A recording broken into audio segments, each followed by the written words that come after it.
Yo, what's going on, guys? Clutch back again with another video for you guys, and today is going to be another tactics video. It is going to be a new formation for you guys, a new one to the channel. I gave it a bit of a go, really enjoyed using it, and I think you guys will too.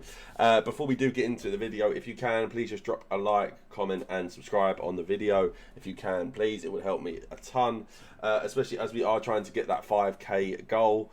In terms of subscribers, it would massively help, and about 80% of you that watch the videos aren't subscribed, so anyone who can help support the videos, if you can, please.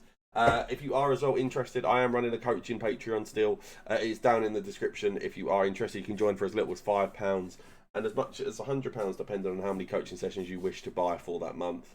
And we've got a little community going, and it's been fun, so if you want to get involved, get involved. Now, the formation we're going to use, it is the 5-2-1-2 formation. Like I said, for me, I've really enjoyed using it. It's been a surprise. I'm kind of giving a load of little formations a go because I want to try and provide you guys with different stuff. And this formation was an absolute shocker, to be honest. I actually really enjoyed it. Now, the defensive style is on pressure on heavy touch. Now, we're not doing mad pressing with this, but what we want to do is, where we've got so many players in these central areas and when these fullbacks push up a bit, we are going to actually basically create a massive, like, 5 in midfield with 2 up front, and we can really press that ball high up the pitch. So when we're using pressure on heavy touch, it means if any players make any loose touches or any weird passes, we should win that ball back pretty quickly, turn the ball over and just keep moving. So yeah, pressure on heavy touch is why we're using that. The width is on 45 for defensive, just because I want the centre backs, because obviously there's 3 of them, to just be a little bit narrower, and I do want those full backs as well to just tuck in a little bit, mainly just due to the fact of through balls. Marking the central areas of the pitch this year is so important, so that's why I have that on. The depth is on 71. I know people are getting bored of it, and I am sorry, but my responsibility is to provide you guys with the best tactics on this game, and whether it's boring or not, 71 depth at the moment is the best way to do it. I wish I could tell you guys something different, but right now it is just absolutely busted, especially with the 5 back as well. It just makes it so difficult to break down. So 71 depth it is. Like I said, I do apologise. Build up play is on fast build up. Now that is because obviously with the 5 in the centre between the 2 centre mids, Cam, and the 2 strikers, if we have fast build up on, we can really get the ball up the pitch quickly and attack our opponents. And just having fast build up on is the best way to do that. It's why I use it with a narrow as well.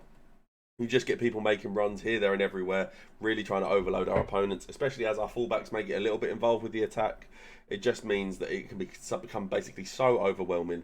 You just get so many good overloads on, and it works so well for cutbacks and just through balls as well.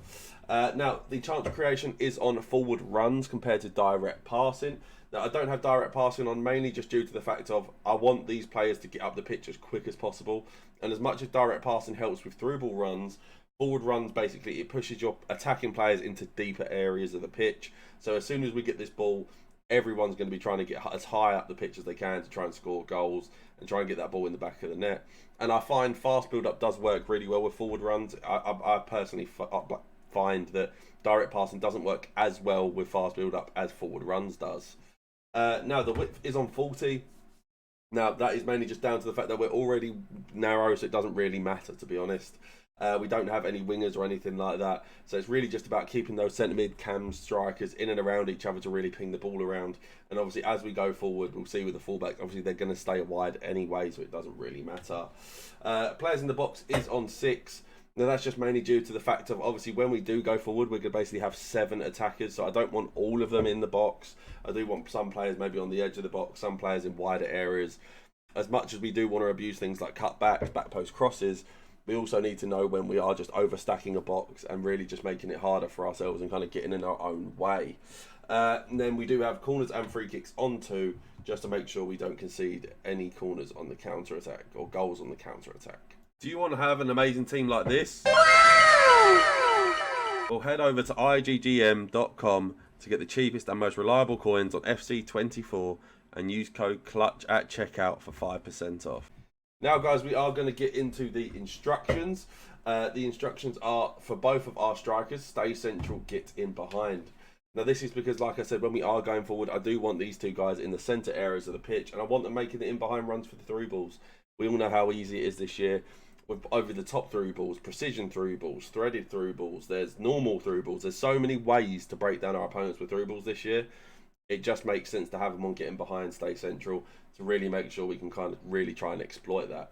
So like I said, I do have both of our strikers on that. Now, my cam, I do have him on stay forward, get into the box for cross. Mainly just due to the fact of the glitch where basically your cam can swap with your centre mid, but also it does work so well in terms of creating chances and scoring goals with your cam. And a player like Messi in this kind of scenario is absolute perfection with the high passing stats, dribbling stats. He can shoot well.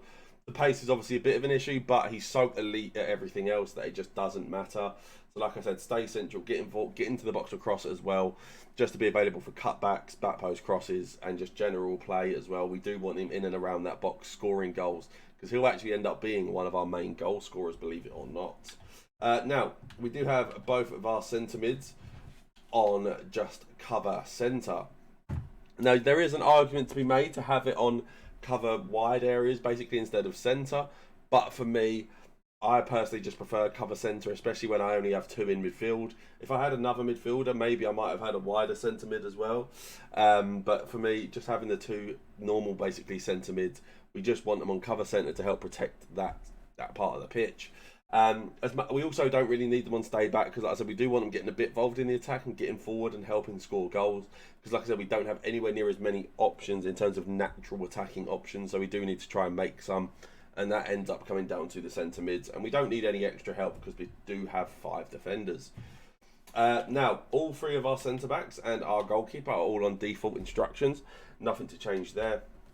And then we do just have both of our fullbacks on overlap. We don't have them on stay back while attacking, as much as you definitely could do if you wanted to just try and be that little bit more defensive. But for me, I do have them on overlap to kind of bomb down those wings and create extra attacking options and really just try and exploit our opponent in those attacking areas. So yeah, guys, hopefully you guys did enjoy this video. Let me know if you enjoy the formation as well, if you guys want me to keep making ones with these kind of formations. And I will see you guys next time. Peace.